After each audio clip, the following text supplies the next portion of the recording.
As a healthcare professional, have you ever considered how we as clinicians or how patients measure the quality of the service that they're receiving from a clinic, and particularly before they purchase from you?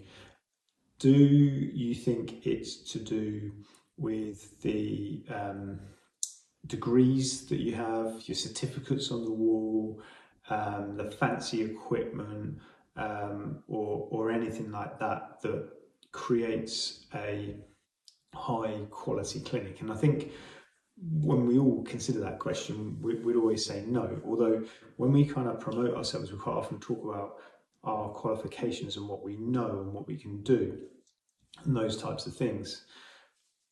What I tend to think about a lot more nowadays in clinic, both as a clinician myself and as a business owner when talking to other members of the team, is something that I like to call the mum test. So my clinic's Reflex 18. It's in Stanway in Colchester, and we have been going now for about 9 years. And I grew up in Stanway, so when I was about 4, we moved to our house in Stanway. I could probably walk there in 15 minutes from our current clinic where I'm sat right now. And my mum and my dad still live there. And one thing that I was always incredibly worried about, particularly when I first started working privately in Colchester, is how or what people would say to people that I know about me. I never wanted to upset anybody, and I never wanted anyone to not think that I was doing the best I could. Um, and I remember having conversations with my mum, and I would see someone in clinic, and unbeknownst to me, they would know my mum. And so when I saw her, she would then say to me, "Oh, so and so's come to your clinic and saw you." And then I remember always holding my breath a little bit, waiting to hear what this person was going to say about me. And inevitably, it would be good feedback, thank goodness. But what it made me really, really aware of is how important it was to me that my mum was not being told bad things or things that I would perceive to be negative about things that I was doing within clinic or around the area. My family lives here now, and so that makes it really, really an important thing for me that I can happily walk around the city and feel proud of what we do. So instead of thinking about more qualifications, more weekend courses, and things like that all the time, I'm not saying that they're not important, because they absolutely are. You really do need to have a good level of understanding of physiotherapy and have the skills to back up kind of who you are. However, I'd argue that the way you treat a person and your interactions you have with them, and how you therefore plan to support your clients, tops all of those things for me. And it really does just come down to caring about the clients that walk through the door. So conversations in clinic here quite often revolve around how we're doing as a clinic and how we're performing. And when we're talking about a client, maybe problem solving, or there's a little bit of an issue come up, then the conversation will often revert back to this mum test idea. Okay, if this was your mum sat in front of you, or saying this about you, or calling us and asking for this, or any variation of those things, what would you be doing and how would you feel and what would you say? Because the answer to that question is probably how we should be behaving in this instance too. So I think that caring sounds so obvious to say, and it almost seems a shame to be saying it on a video and actually feeling like it's worth saying it on a video. But caring about your clients, I think, needs to come top of the priority list. And if you care genuinely, then what you will do for them will be the right things, and that will often lead you to kind of the right answers as to how you should be behaving for them moving forward. So when you then start to create a service that's based on what your mum or someone that you love um, might think about what you're doing, you'll generally create an incredible service. And when you start to create an incredible service, then you get recommended to other people, you get known by other people, and it escalates your business, and clients book in more regularly. You don't have to pay for marketing because people are recommending you so freely because what you do is so good. So getting rid of these um, a patient walking into a clinician's room and being handed an exercise sheet with 100 exercises on for them to go away with, walking in and the clinician not being attentive, not understanding the person. I think hear stories of clinicians getting upset with their client because the client's not doing their exercise, or this isn't happening, or they're not doing this and they're not engaging. And that's our job as physiotherapists. So it comes back to nothing more than caring about that patient. So when that person comes through the door, if it was your mum and you thought that you could do something to help that person, wouldn't you do everything in your power, every skill that you could pull out in order to help them to achieve what it was that they're wanting to achieve?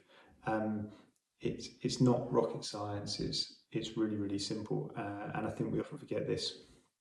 A skill that I think is really important to develop as a physiotherapist is one of a coach. So what we should have in our locker is a good depth of knowledge of injuries, recovery, um, and how to identify kind of red flags and nasties like that. But the big skill that we also need to develop, because it is something that's developed. I don't think it's something that you're born with and can't have, and I think it's something that you can get better at as well. Is that of coaching?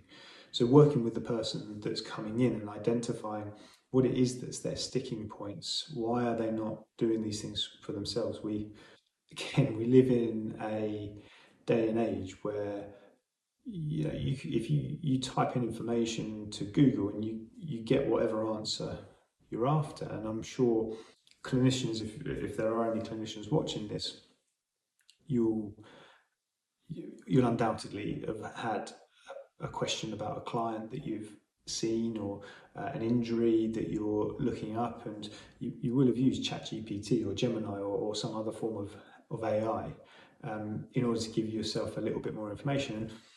And information generally is really good online as far as I can see. I know that there's good and bad, but generally speaking, I think you get pretty good information, and AI just seems to be making that easier and easier for people to get hold of. So like if someone just needs information, if they just need to be lectured, if they just need to be like real simple stats and things like that, then they can get that from Google. But what they can't get from AI and what they can't get from Google is how they can make the changes that will allow them to get to where they want to get to. And sometimes they need some empathy, they need support, and they need a problem solving session with somebody who can help them to uncover the way that they're going to improve. So I think as a clinician myself, I have certainly grown over the years, and big elements of my growth and times when or at a time, I suppose, when I really seen the way I practice change was when I became a father. Um, so when we had our first, so Orla, um, you you kind of understand the time constraints and the stresses and things that are in someone's life who is now a parent, which then means that when the parent who comes in and tells you that they're rushed off their feet and they're busy, and they cannot fit in 3 or 20 minutes of exercise following your 100 exercises on your sheets that you've pre-printed, they can't get those in every day. um, you kind of understand that a little bit more as a 25-year-old that just moved into probably about then moved into my first house, and it was just me and my partner, and we didn't have any real commitments other than work and then doing what we wanted to in in our spare time. I could have done an hour of exercise every day, but I can't do that now. And so for me to expect people who are not used to exercising and don't want to exercise all the time to do that, I think is a bit of a ludicrous idea. And it's our job as coaches, which I think should be a much bigger part of a physiotherapy curriculum. But our job as coaches is to help the person to engage to a degree, because as humans, we are made up of our past experiences and our habits. And as we know, habit forming and habit breaking are really difficult things to do. And so, as a physio, how much do you know about creating habits? How much do you practice creating or breaking habits yourself in your own life to understand what somebody might be going through? And I think it's easy to brush these things aside. Of it's not my job. I just need to give you some exercises and off you go, get you in and out. But again, that comes back to the mum test. Um, do you actually care? And I think that's the bit that is difficult to teach. I think um, ultimately you either care deeply about your clients or you don't. And um, I think caring about your clients will then make you want to coach your clients. And coaching is something that you can absolutely improve on, but it's away from a lot of the traditional physiotherapy courses and curriculum and things like that. And at clinic here, we spend a lot of time talking about these, thinking about our thinking, um, thinking about our clients, trying to put ourselves in our clients' shoes and understand from their point of view as much as possible. So yeah, so a little bit of my philosophy, I suppose, of the mum test and why I think that's important, but also the real importance of making sure that you're coaching your clients and treating every single one of them as if they're a member of your family, because you genuinely do care about them and getting them to whatever it is that they want to achieve.